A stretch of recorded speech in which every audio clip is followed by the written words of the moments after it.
I'm STR Kansas. I'm witnessing for the Lord, and today we pick it up at prevailing corruptions due to unrestrained appetite. 89. Many marvel that the human race have so degenerated. Physically, mentally, morally, they do not understand that it is the violation of God's constitution law and laws and the violation of laws of health. And that has produced this sad degeneracy. The transgression of God's commandments has caused his prospering hand to be removed. CD 613.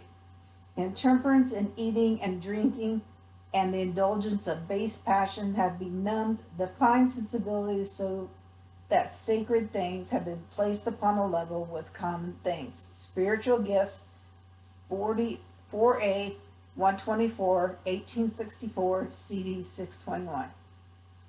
90. Those who rid themselves become slaves to a gluttonous appetite often go still farther and debase themselves by indulging in corrupt passions, which have become excited by the intemperance of eating, drinking. They give loose rein to their debasing passions until health and intellect greatly suffer. The reasoning faculties are in great measure destroyed by evil habits. Spiritual gifts 4A 131 1864 622. 91. Irregularity in eating and drinking and proper dressing deprave the mind and corrupt the heart, and bring the noble attributes of the soul in slavery to animal passions. The Health Reform Former, October 1871, 623. 92. Let none who profess godliness regard with indifference the health of the body and flatter themselves that intemperance is no sin and that will not affect their spirituality. A close sympathy exists between the physical and the moral nature. The standard of virtue is elevated by degraded and physical by the physical habits. Excessive eating of the best food will produce a morbid condition of the moral feelings, and if food is not the most healthful, the effects are still more injurious. Any habit which does not promote healthful action in human system degrades the higher and nobler faculties. Wrong habits of eating and drinking lead to errors in thought and action. Indulgence of appetite strengthens the animal propensities, giving them the ascendancy over the mental and spiritual powers. CD 62 624. Abstain from fleshly lusts, which war against the soul, is the language of the Apostle Peter. Many regard this warning applicable only to the licentious, but it is a broader meaning. It guards against every injurious gratification of appetite or passion. It is the most forcible warning against the use of such strong stimulants and narcotics as tea, coffee, tobacco, alcohol, and morphine. These indulgences may be well classed among the lusts that exert a pernicious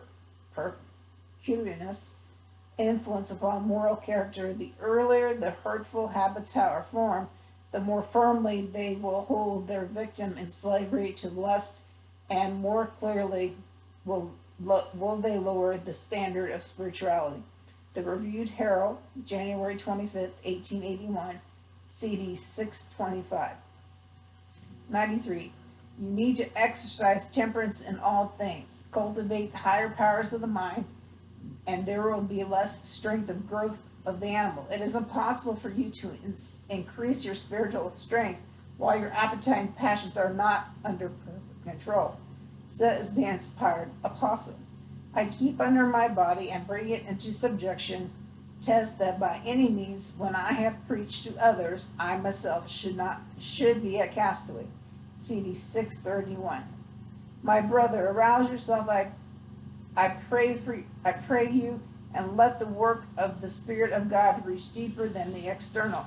Let it reach down to the deep springs of every action. It is principle that is wanted, firm principle and vigor of action in spiritual as well as temporal things. Your efforts lack earnestness. Oh, how many are low in the scale of spirituality because they will not deny their appetite. The, the brain nerve energy is benumbed by and almost paralyzed by overeating. When such go to the house of God upon Sabbath, they cannot hold their eyes open. Most earnest appeals fail to rouse the leaden, insensible intellects. The truth must be presented with deep feeling, but it does not awaken the moral sensibilities or enlighten the understanding. Have such study to glorify God in all things. Testimonies for the Church, 2, 413, 414, 1870, CD 632. And now we're on influence of a simple diet, 94. If all who profess to obey the law of God were free from iniquity, my soul would be relieved. But they are not. Even some who profess to keep all the commandments of God are guilty of sin of adultery. What can I say to arouse the benumbed sensibilities? Moral principles strictly carried out becomes the only safeguard of the soul. If ever there was a time when the diet should be the most simple, it is now. Meat should not be placed before our children. In its influence to excite, strengthen, and the lower passions, and has a tendency to deaden moral powers. Grains and fruits prepared free of grease and in a natural condition as possible should be the food for the tables for all who claim to be preparing for translation to heaven. Less feverish the diet, the more easily can the passions be controlled. Gratification of taste should not be consulted introspective of physical, intellectual, and moral health. CD 633. Indulgence of the baser passions will lead very many to shut their eyes to the light, for fear that they will see sins which they are unwilling to forsake. All may see if they choose darkness rather than light, their criminality will be none the less.